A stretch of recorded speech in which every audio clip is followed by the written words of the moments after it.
చూడండి మార్నింగ్ బాగా బీచ్ గోవాలో అక్కడ చూడండి బాగా బీచ్ అని రాస్తున్నారు.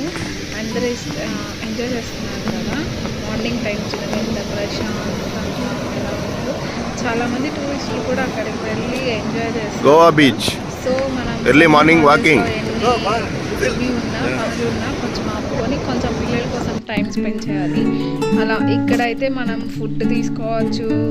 అండ్ బాయ్స్ కానీ మెన్ కానీ ఆల్కహాల్ అన్నీ తీసుకుంటారు. అండ్ అది అక్కడ ప్రైవేట్. చూడండి బాగా బీచ్ మార్నింగ్ అక్కడ చూసారు కదా. నైట్ చూడండి బాగా బీచ్ అని వేస్తున్నారు. నైట్స్ అసలు రెడ్గా ఎంత సూపర్గా ఉందో. అన్ని హాట్స్ పబ్స్ అక్కడ ఫొటోస్ తీసుకుంటున్నారు కదా. అది మా వారు వాళ్ళ ఫ్రెండ్స్ అన్నమాట. వాళ్ళు ఫస్ట్ టైం వెళ్ళారు. చూడండి ఎంత బాగుందో. ఇలాంటి వీడియోస్ కోసం ఇష్మాత్ సింధు ఛానల్ని సపోర్ట్ చేయండి. అండ్ సబ్స్క్రైబ్ చేసుకొని ఒక లైక్ కొట్టండి.